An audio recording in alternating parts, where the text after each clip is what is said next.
Oke, di video kali ini kita akan membahas tentang cara memberi muatan pada suatu benda. Nah, caranya sangat gampang ya. Jadi ada 3 cara. Yang pertama adalah dengan menggosok. Yang kedua adalah dengan cara konduksi. Dan ketiga adalah induksi. Nah, pada video kali ini kita akan membahas hanya cara menggosok. Jadi misalnya saya mempunyai sebuah kertas, kemudian saya membuat serpihan kertas dengan mengguntingnya.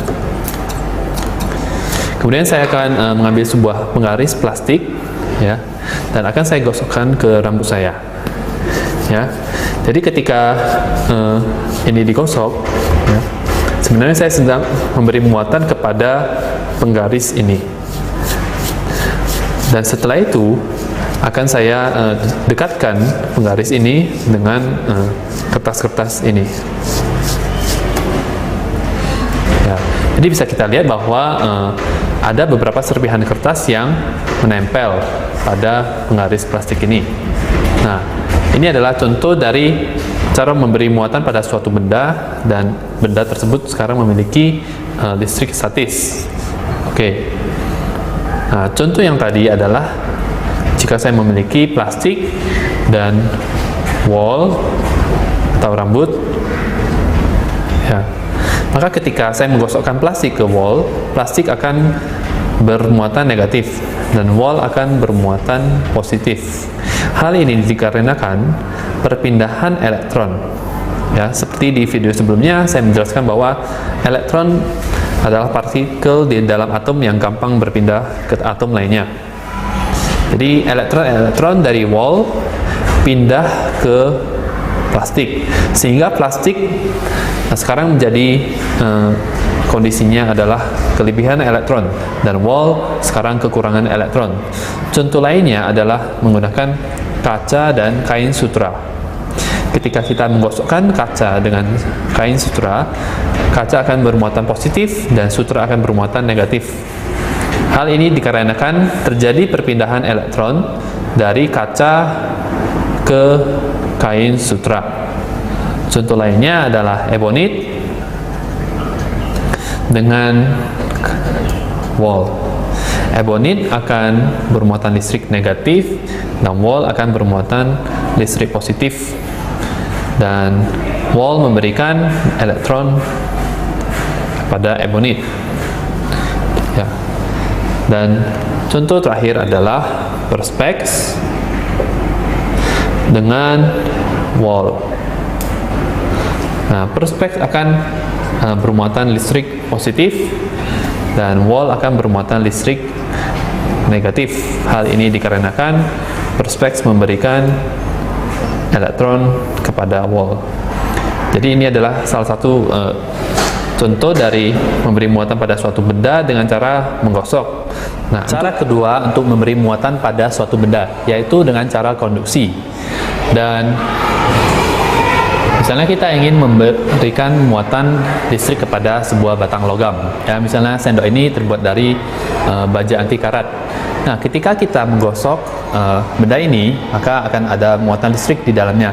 Namun masalahnya adalah karena konduktor adalah benda yang gampang di dalam menghantarkan arus listrik, maka muatan listrik yang ada di sendok ini akan langsung menuju ke tanah melalui tubuh kita.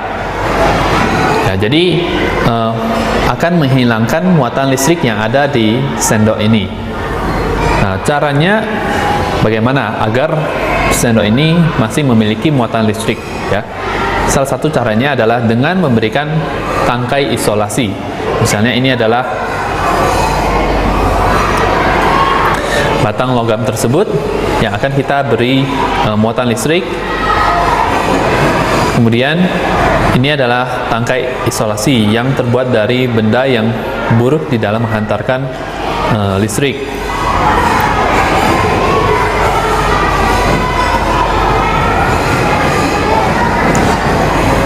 Oke, nah setelah itu kita akan memberikan sebuah benda yang bermuatan listrik, misalnya sebuah batang kaca.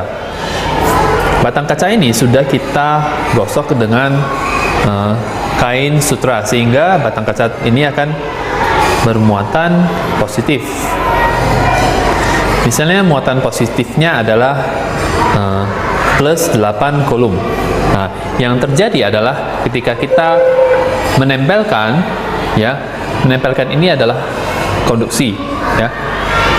Ada elektron-elektron dari batang logam itu akan pindah ke batang kaca ini, sehingga batang kaca ini akan menerima sejumlah elektron yang mengurangi muatan listrik positifnya, sehingga katakanlah dari plus 8 kulum sekarang menjadi plus 4 kulum, dan hasilnya adalah di batang logam ini dia akan memiliki muatan listrik positif sebesar 4 kulum. Ya, jadi memberi muatan secara konduksi adalah dengan sentuhan langsung dari benda yang bermuatan kepada benda yang lainnya. Dan ini adalah cara membuatnya. Cara memberi muatan kepada suatu benda dengan cara induksi. Perbedaan dari cara ini dengan cara konduksi adalah cara induksi tidak menyentuh benda yang akan diberikan muatan. Sedangkan konduksi itu ada benda yang menyentuh benda yang ingin diberikan muatan. Nah, sebelumnya kita akan mengulang sejenak hubungan antar muatan listrik. Misalnya ada benda yang bermuatan positif dan didekatkan dengan benda yang bermuatan negatif, maka mereka akan tarik-menarik.